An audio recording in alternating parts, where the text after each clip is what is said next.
Friendfield Radio. This is Manuela Santa Caterina from the 81 Venice Film Festival. I'm in company of Andres Veiel, the director of Riefenstahl, a documentary presented out of competition. Welcome. Thank you for inviting.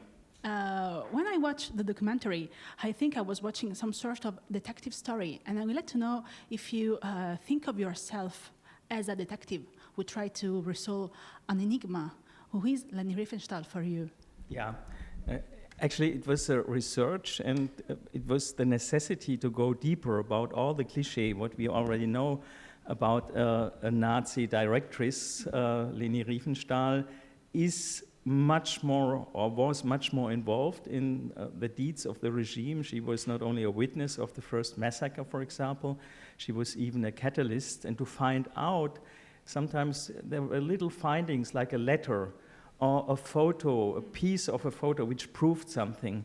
And the idea of being a detective is, I think it's the right approach for it, because it gave hundreds of traces, and you have to decide, okay, we follow up this trace, and then we find another trace, and then we find a proof for something.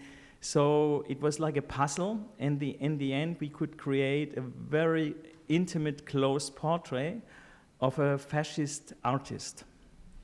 Do you think that Leni Riefenstahl also was the director of her own life? Because she's not only tried to hide the evidence of her relationship with Nazis, but also she tried to hide something about her life. I think the relationship about her father is a brilliant example of that. Yeah, for us it was very important to understand more, not just accusing her being a perpetrator, what she was, of course, but to understand how did she become a Nazi fascist artist. And we have to go back into her youth. We could find a lot of testimonies, little notes telling about the violence of the father and violence of other men she experienced.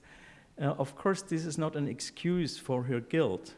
But we have to precise to understand her, but not to exonerate her or not to discharge her from the guilt. And this was a balance, like a tightrope walk. We had to balance both sides. But you are right, it's very, very important to understand, to get a deeper insight of her character.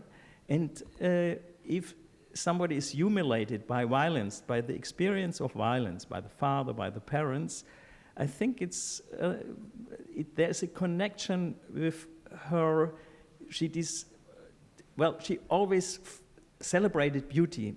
She always celebrated strongness, the superior, the celebration of the superior, of the healthy men and women. And at the same time, there was a contempt of the weak, the contempt of sick and old people who are close to death. And to repress this experience, or even to contempt it, and to celebrate only the strongness, it's for me a part of the fascist ideology. And the roots for this ideology are going much deeper. It didn't start in 1933 when she met Hitler. When you look into her youth, you will find there is something like a breeding ground with the education of the parents, especially the father, with the violence of the father. And also when you look after this First World War, she was confronted with the heroes of the First World War who contempted weakness, who were celebrating the high mountains victory with the nature. And so there was a lot of impact, breeding ground for her fascist ideology. And this was something we followed up in the film. And talking about this, in a society that doesn't allow failure, Leni Riefenstahl cinematic gaze is dangerous today. I think when you watch footage from the parades, the military parades in Russia, I watched it in 2022 in May, and you can discover the aesthetics of Riefenstahl. A lot, it's present. And also the ideology, by celebrating the strongness, the male heroism, and with the contempt of the weak. That's the ideology of fascism. And when you think about fake news, for example, Riefenstahl is the prototype of fake news, and it's so present.